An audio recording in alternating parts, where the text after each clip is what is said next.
भागवत पुराण में कालिया नाग की कहानी बहुत लोकप्रिय है। कथा के अनुसार एक बार राधा जी के पास दुर्वासा मुनि आए और दुर्वासा मुनि का आदर सत्कार करने के बाद जब वो लौट गए तब राधा जी यमुना के किनारे टहल रही थी और यमुना के अंदर उन्होंने एक बहुत बड़ा नाग जिसका नाम कालिया था उसको देखा और वह भयभीत होकर नंदग्राम के लोगों के पास आई।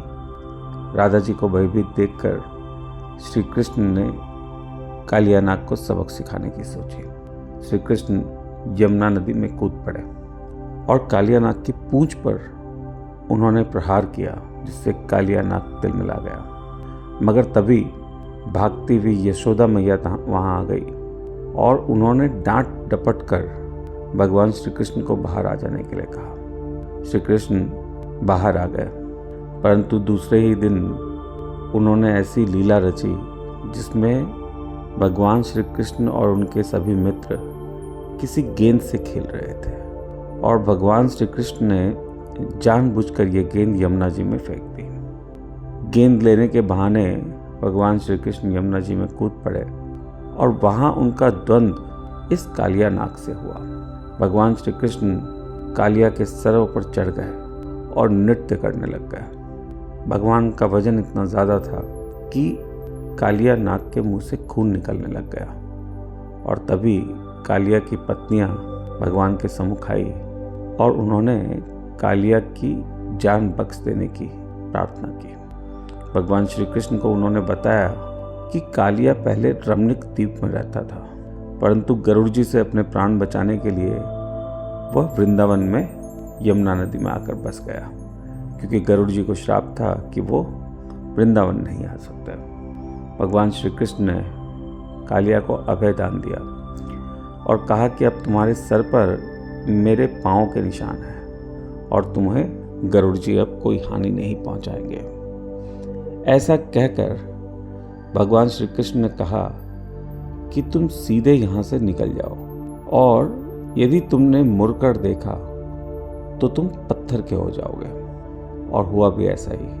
कालिया 5-7 मील दूर जाकर जैत नाम की जगह पर पीछे मुड़कर देखा और वो पत्थर का हो गया। ये कथा कई रूपों से भारतीय संस्कृति में, महाभारत में, भागवत में दिखाई गई है और इस कथा का बहुत ही गहरा महत्व है। कालिया आम नाग नहीं है, यह भी कद्रु के पुत्र शेषनाग का भाई है। किसी और वीडियो में हम सारे सर्पों की बात करेंगे और किस प्रकार से वो कुंडलिनी से जुड़े हैं उसके बारे में बात करेंगे।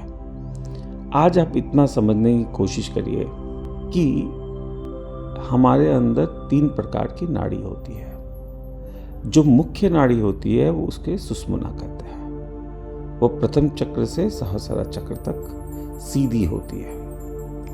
हमारी बाईं तरफ ईदा होती है और दाईं तरफ पिंगला होती है। ईदा को ठंडी और अंतर्मुखी नाड़ी कहा गया है और पिंगला को गर्म, ज्वाला जैसी और बाहरी मुखी एक्सट्रोवर्ट नाड़ी कहा गया है। जहाँ जहाँ ईदा पिंगला मिलती है, एक सांप की तरह ये कॉइल होती है हमारे पूरे शरीर में, उन्हें चक्र कहते हैं।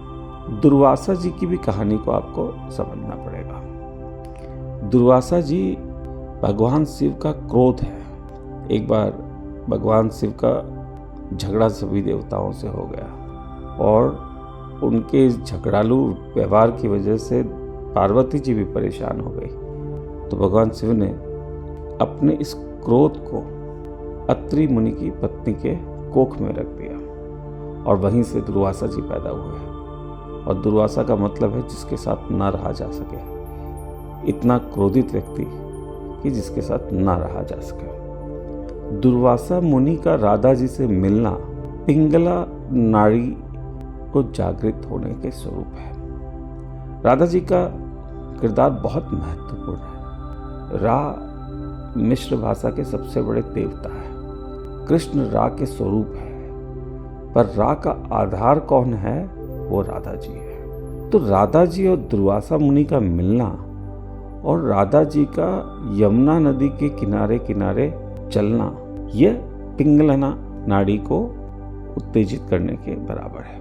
और जब राधा जी ने देखा कि ईदा नाड़ी जो है वो सोई हुई है और जब तक वो सोई हुई रहेगी तब तक समाधि नहीं लगा जा सकती, तो भगवान श्री कृष्ण ने जो कालिया नाग को जगाया वो ईदा नाड़ी को जगाया।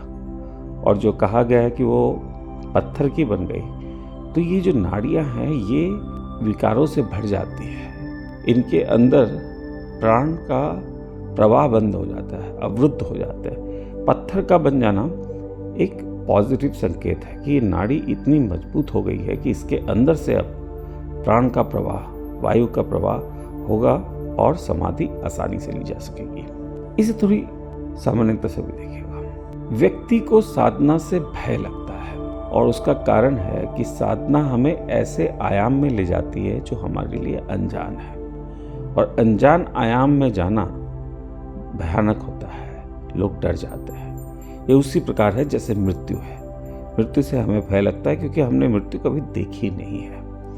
और आप पाएंगे कि अक्सर समाधि का भय ही मृत्यु का भय है। जो साधक है उसे मृत्यु का भय नहीं होता क्योंकि वो अनजान आयाम पर जाने का आदी होता है। समाधि के साथ मृत्यु का भय एक बहुत साधारण सी बात है। भगवान श्री कृष्ण ने कालिया के सरों पर अपने पांवों के जब निशान बनाए तो वो एक बहुत बड़ी शिक्षा देना चाह रहे हैं कि ये जो साधना है इसमें मैं हूं, तुम अकेले नहीं हो।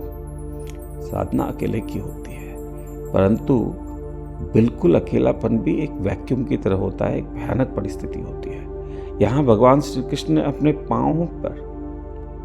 पांवों के निशान जो सातों फनों के ऊपर दर्शाए हैं, वो इस बात का संदेश देते हैं कि आप आगे बढ़े, साधना में आगे बढ़े और मेरी कृपा, मेरे चरण आपकी इस यात्रा में सम्मिलित है। तो कालिया नाग को जागृत करना और फिर वो पत्थर का बन जाना, ये एक साधक के लिए एक बहुत बड़ा माइलस्टोन है, एक बहुत बड़ी उपलब्धि है।